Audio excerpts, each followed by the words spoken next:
Welcome to our channel. Semua umat muslim sepertinya tahu Masjidil Haram kan? Bahkan kayaknya yang non-muslim juga tahu ya. Tapi kami menduga sejumlah fakta terkait Masjidil Haram yang akan diulas data fakta berikut ini kalian belum tahu deh. Atau masih sedikit yang tahu. Nah, karena itu kalian harus menyimak ulasan kami berikut ini sampai habis.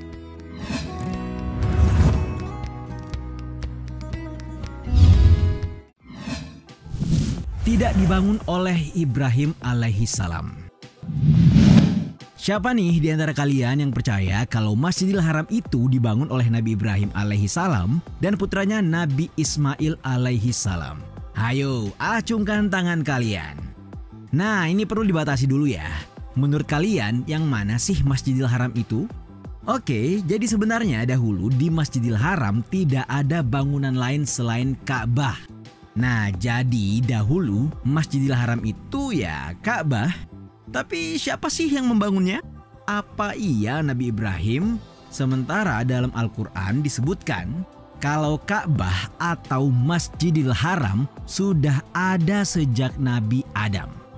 Nah, ternyata yang bangun Ka'bah bukan manusia siapapun atau nabi siapapun. Bukan Adam, bukan pula Ibrahim. Hal ini merujuk pada firman Allah Subhanahu wa taala dalam Quran surah Al-Imran ayat 96 sampai 97. Di ayat itu kan bunyinya, sungguh rumah pertama yang dibangunkan untuk manusia kan? Nah, itu berarti Ka'bah atau Masjidil Haram itu tidak dibangun oleh Nabi Adam juga, tapi dibangunkan untuknya. Jadi, siapa dong yang bangun? Menurut Al-Husni Al-Qarbuti, yang pertama kali membangun Ka'bah adalah malaikat, tepatnya sebelum bumi diciptakan. Begitu.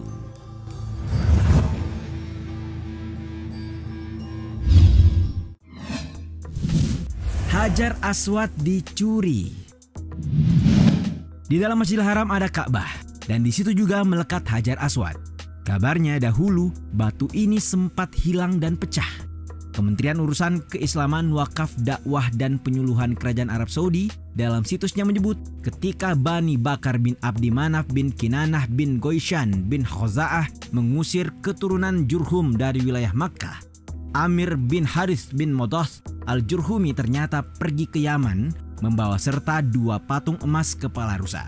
Tapi tidak hanya itu, Amir bin Harith juga memendam Hajar Aswad di sumur Zam-Zam. Tapi pemendaman Hajar Aswad di dalam sumur Zam-Zam tidak bertahan lama karena seorang perempuan dari Bani Khoza'ah memberitahukan kepada kaumnya bahwa dia melihat orang Jurhum memendam Hajar Aswad di sumur tersebut. Kemudian mereka meletakkan Hajar Aswad kembali ke tempatnya.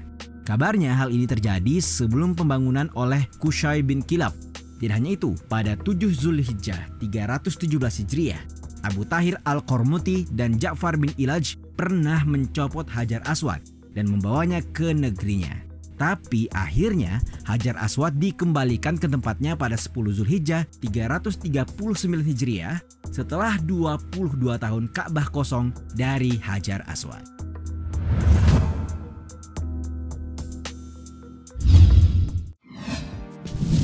Diperluas.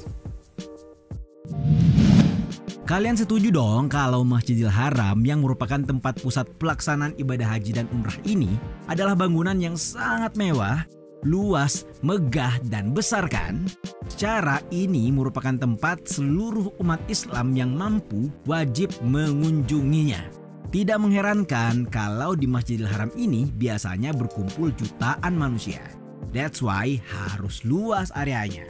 Pemerintah Kerajaan Arab Saudi terus melakukan renovasi dan pembangunan atas Masjidil Haram ini. Kalian tahu sejak kapan pembangunan atau renovasi besar-besaran dilakukan atas Masjidil Mulia ini? Kalau di era Raja-Raja Saudi, renovasi besar pertama dilakukan di era Raja Saudi yang berlangsung pada tahun 1955 hingga tahun 1973. Selanjutnya pada masa Raja Fahd bin Abdul Aziz As Saud. Raja Fahd yakni pada tahun 1982 hingga tahun 1988 dibangun sebuah sayap bangunan baru dan area sholat ruang terbuka di Masjidil Haram. Akhirnya areal Masjidil Haram semakin luas. Kalau sekarang kabarnya luas Masjidil Haram itu sudah mencapai sekitar 587.250 meter persegi. Bahkan ada yang bilang kalau luasnya malah 1,4 juta meter persegi. Ya, secara kan Masjidil Haram ini terus direnovasi dan diperluas. Luas banget kan?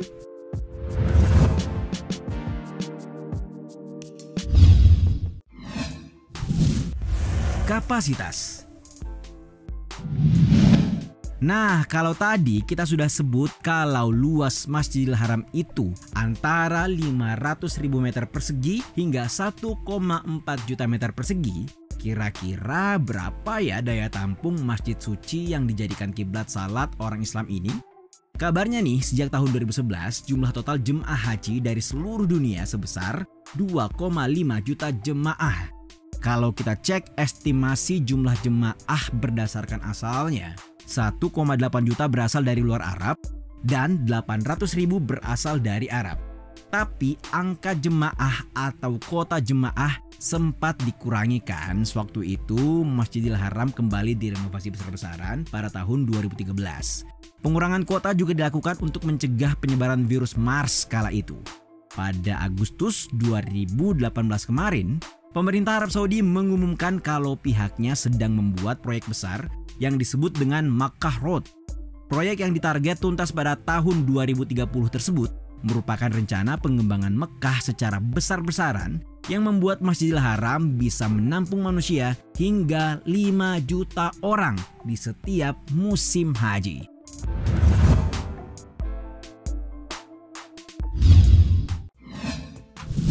Penyumbang devisa negara. Nah, ibadah haji yang diwajibkan bagi setiap muslim yang mampu di muka bumi ini membuat Mekah, Arab Saudi, saban tahun didatangi oleh berjuta-juta manusia. Apalagi ibadah umrah yang bisa dilaksanakan oleh umat Islam kapanpun, kecuali di musim haji ya. Nah, kunjungan orang dari luar ke sebuah negeri, termasuk haji dan umrah ini, tentu mendatangkan keuntungan pendapatan bagi negara yang didatangi tersebut kan?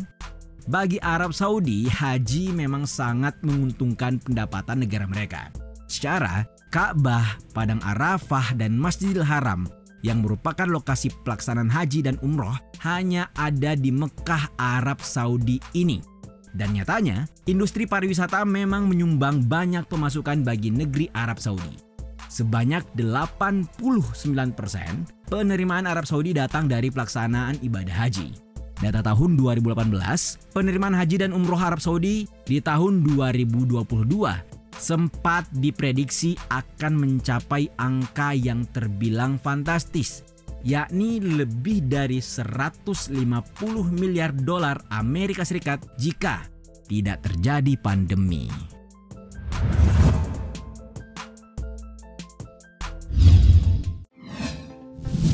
Jumlah petugas.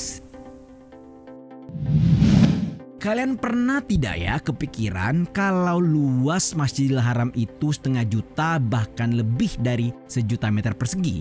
Ada berapa sih petugas yang harus turun tangan untuk utilitas masjid yang amat dimuliakan oleh umat Islam ini?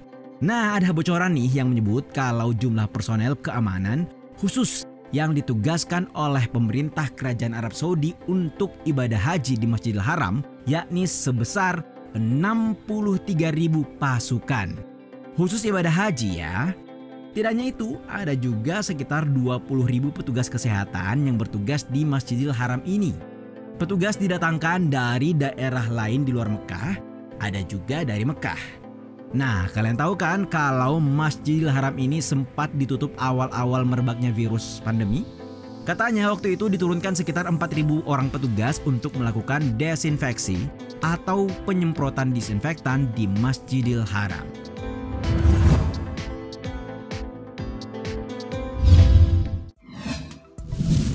Penutupan Masjidil Haram. Pandemi yang sedang menimpa dunia membuat peribadatan umat manusia sempat harus dilakukan di rumah saja. Ya, perkumpulan-perkumpulan harus ditiadakan demi memutus rantai penyebaran virus. Nah, tidak hanya masjid di Indonesia nih yang harus tidak melaksanakan dahulu ibadah secara berjemaah. Masjidil Haram juga sempat ditutup dan tidak melayani ibadah umroh untuk sementara waktu.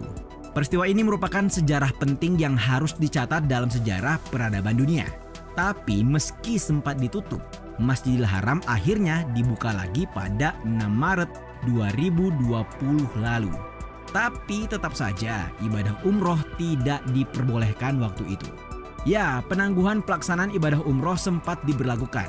Arab Saudi juga sempat tidak menerima kedatangan jemaah di luar Jazirah Arab.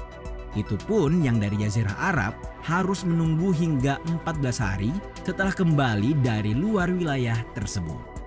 Itulah tadi sejumlah fakta terkait Masjidil Haram. Kalian mau ke sana kan pastinya sahabat muslim? Kita doakan ya.